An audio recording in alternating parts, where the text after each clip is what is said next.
ओम नमो भगवते वासुदेवाय।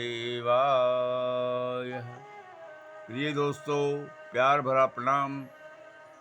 मैं एलबी कौशिक लिए चलता हूँ आपको कुरुक्षेत्र युद्ध भूमि, जहाँ भगवान श्री कृष्ण श्री अर्जुन को गीता उपदेश दे रहे हैं।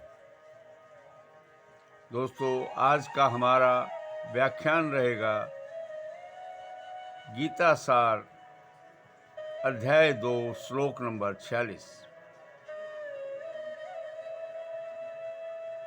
कहा कि जैसे बड़ा तालाब मिलने के बाद छोटे तालाब का प्रयोजन कितना रह जाता है, यह सभी समझते हैं। इसी प्रकार ब्रह्म तत्व को जान लेने के बाद वेदों का कितना प्रयोजन रह जाता है, यह भी सब जानते हैं।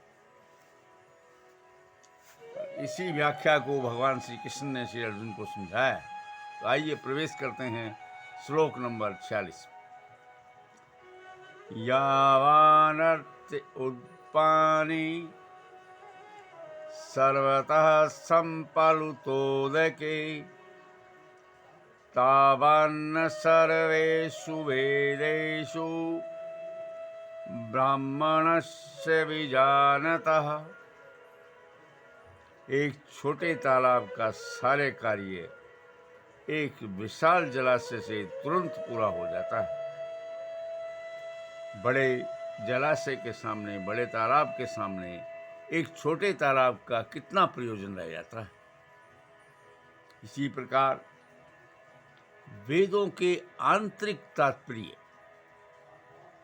जानने वालों को उनके सारे प्रयोजन सिद्ध हो जाते हैं। ब्रह्म तत्व की प्राप्ति के बाद वेदों का कितना प्रयोजन रह जाता है, इसी व्याख्यान को मैं आपके सामने रख रहा हूं।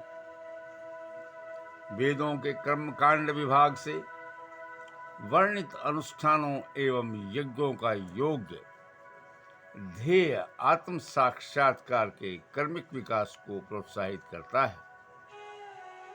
और आत्म साक्षात्कार का ध्येय भगवद गीता के 15वें अध्याय में इस प्रकार से प्रकट किया गया है।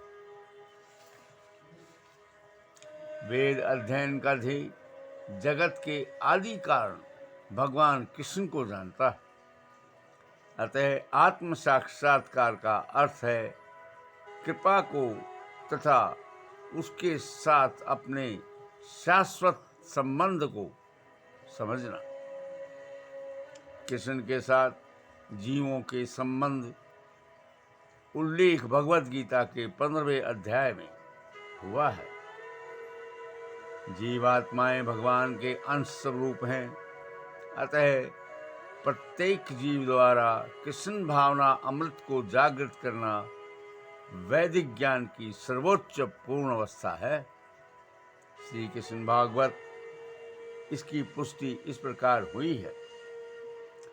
अहो वत्सृप चो अतो गरीयान यज्जिनः ये वर्तते नाम तुभ्यं ते पुस्तपर्ते जुहुवुहुवा शस्त्रार्यः ब्रह्मानुचूर्णामनानियेते। हे प्रभु, आपके पवित्र नाम का जाप करने वाला भले ही चांडाल जैसे निम्न परिवार में क्यों न उत्पन्न हुआ हो, किंतु वह आत्म साक्षात्कार के सर्वोच्च पद पर स्थित होता है।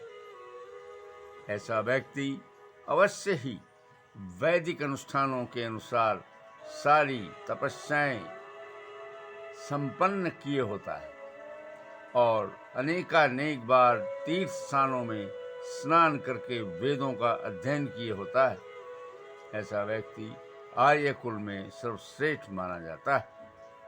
दोस्तों, व्याख्यान को आगे बढ़ाते हुए मैं आपको बताना चाहूंगा कि मनुष्य को इतना बुद्धिमान तो होना ही चाहिए, केवल अनुष्ठानों के प्रति आसक्त न रहकर वेदों के उद्देश्य को समझे और अधिकाधिक इंद्रिय तृप्ति के लिए ही सब लोग जाने की इच्छा ना करें।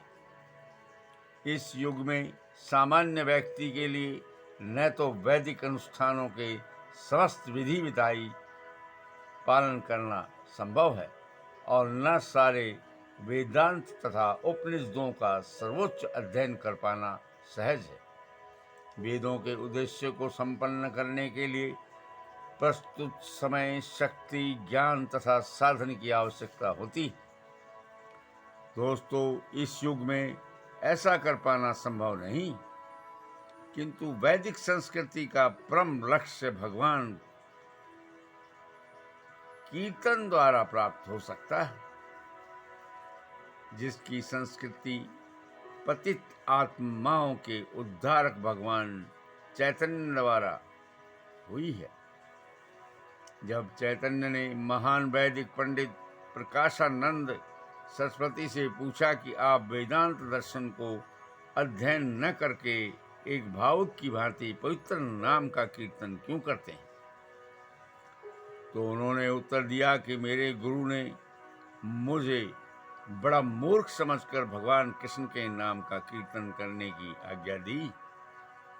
अतः उन्होंने ऐसा ही किया और वे पागल की भांति भाव उन्मत्त हो गए, पागल हो गए। इस कलयुग में अधिकांश जनता मूर्ख और वेदांत दर्शन समझ पाने के लिए पर्याप्त शिक्षित नहीं है। वेदांत दर्शन के परम उद्देश्य की पूर्ति भगवान के पवित्र नाम का कीर्तन करने से हो जाती है। वेदांत वैदिक ज्ञान की पराकाष्ठा है और वेदांत दर्शन के प्रत्येक तथा ज्ञाता भगवान कृष्ण है। प्रणेता होने के नाते भगवान श्री कृष्ण की कृपा सभी पर बनी रहती है। सबसे बड़ा वेदांती तो वह महाराज है जो भगवान के पवित्र नाम का जाप करने में आनंद लेता है।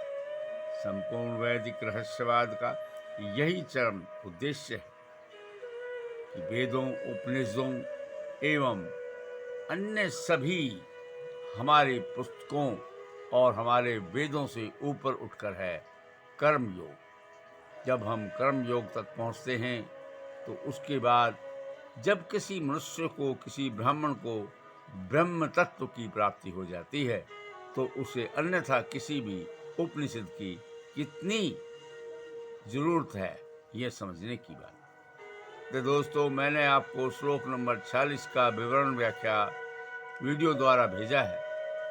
मुझे उम्मीद है आपको पसंद आया होगा और पसंद आए अपने दोस्तों को प्रेषित करें। और मित्रों, इस धर्म कार्य को पूरा करने के लिए आप इस चैनल को अवश्य सब्सक्राइब करें। धन्यवाद दोस्तों। जय हिंद, जय भारत।